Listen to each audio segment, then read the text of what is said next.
ಕನ್ನಡಿಗರ number 1 choice Kannada matrimony. ಇವತ್ತು ಅವರ ಕುಟುಂಬ ಬೆಳಿಗ್ಗೆ ಸ್ಟೇಷನ್ಗೆ ಹೋಗಿ ಅವರ ಧರ್ಮಪತ್ನಿ ಮತ್ತು ಅವರ ಬಾಮೈದ ಎಲ್ಲ ಕೂಡ ಹೋಗಿ ಒಂದು ಹೇಳಿಕೆಯನ್ನು ಕೊಡಲಿಕ್ಕೆ ಹೋದಾಗ ನನಗೆ ಮಾಹಿತಿ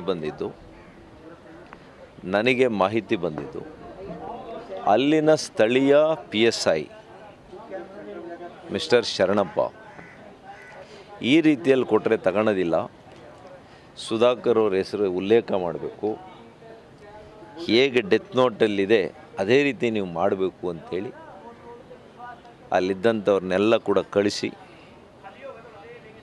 ಸ್ಥಳೀಯ ಶಾಸಕರು, ಜಿಲ್ಲಾ ಉಸ್ತುವಾರಿ ಸಚಿವರು ಅವರಿಗೆ ಫೋನ್ಗಳ ಮೂಲಕ ಮಾತನಾಡಿ ಇದೆಲ್ಲ ಕೂಡ ನನಗೆ ಅಲ್ಲಿಂದ ವರ್ತಮಾನ ಬಂದಿದೆ.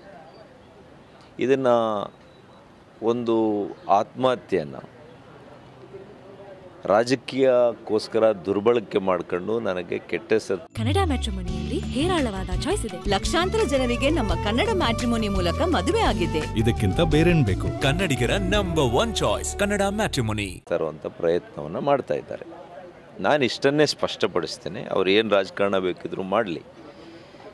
ನಾನು ಪೊಲೀಸ್ ಇಲಾಖೆಗೆ ಇಷ್ಟೇ ಮನವಿ ಮಾಡ್ತೇನೆ, ನ್ಯಾಯಾಂಗ ವ್ಯವಸ್ಥೆಯಲ್ಲಿ ನನಗೆ ನಂಬಿಕೆ ಇದೆ. ಯಾವ ರೀತಿಯ ತನಿಖೆಯನ್ನಾದರೂ ಮಾಡಿ, ಆದರೆ ಪಾರದರ್ಶಕ ಮಾಡಿ, ನ್ಯಾಯಸಮ್ಮತವಾದಂಥ ತನಿಖೆ ಮಾಡಿ. ಯಾರೇ ತಪ್ಪಿತಸ್ಥರಿದ್ದರೂ ಕೂಡ ನನ್ನನ್ನು ಕೂಡ ಒಳಗೊಂಡಂತೆ ತಪ್ಪಾಗಿದ್ದರೆ ಅವರಿಗೆ ಉಗ್ರವಾಗಿರ್ತಕ್ಕಂಥ ಶಿಕ್ಷೆಯನ್ನು ಕೊಡಿ. ನಾನು ಭಾಳ ಸ್ಪಷ್ಟ ಇದ್ದೀನಿ. ಹಾಗಾಗಿ ಕಾನೂನು ಮೇಲೆ ಗೌರವ ಇರುವಂಥ ಒಬ್ಬ ಜನಪ್ರತಿನಿಧಿ ನಾನು ಆಗಿದ್ದೀನಿ. ಈಗಾಗಲೇ ಈ ರೀತಿಯ ಕೆಲವು ಪ್ರಕರಣಗಳು ದೇಶದಲ್ಲಿ, ರಾಜ್ಯದಲ್ಲಿ ನಡೀತಾ ಇದ್ದಾವೆ. ಯಾರೋ ಒಬ್ಬರು ಮುಖ್ಯವಾಗಿರ್ತಕ್ಕಂಥ ಹೆಸರುಗಳನ್ನ ಹೇಳೋದು, ಆತ್ಮಹತ್ಯೆ ಮಾಡ್ಕೊಳ್ಳೋದು, ಅದಕ್ಕೆ ರಾಜಕೀಯ ಬಣ್ಣ ಕಟ್ಟೋದು, ಇದೆಲ್ಲ ಕೂಡ ನಾವು ನೋಡ್ತಾ ಇದ್ದೇವೆ. ಅದಕ್ಕೆ ಸುಪ್ರೀಂ ಕೋರ್ಟು ಕೂಡ ಇತ್ತೀಚೆಗೆ ಆದೇಶ ಕೂಡ ಮಾಡಿದೆ, ಒಂದು ಹೊಸ ತೀರ್ಪು ಕೂಡ ಕೊಟ್ಟಿದೆ. ಇದೇನೇ ಇರಲಿ, ಕಾನೂನು ಏನೇ ಇರಲಿ, ತನಿಖೆಯನ್ನು ಪಾರದರ್ಶಕವಾಗಿ ಅತ್ಯಂತ ತ್ವರಿತವಾಗಿ ಮಾಡಲಿ, ತಪ್ಪಿತಸ್ಥರ ವಿರುದ್ಧ ಕ್ರಮವನ್ನು ಜರುಗಿಸಲಿ ಅಂತ ಮಾತ್ರ ಹೇಳ್ತೀನಿ. ಮತ್ತೊಮ್ಮೆ ಆ ಕುಟುಂಬಕ್ಕೆ ತುಂಬಲಾರದ ನಷ್ಟ ಆಗಿದೆ.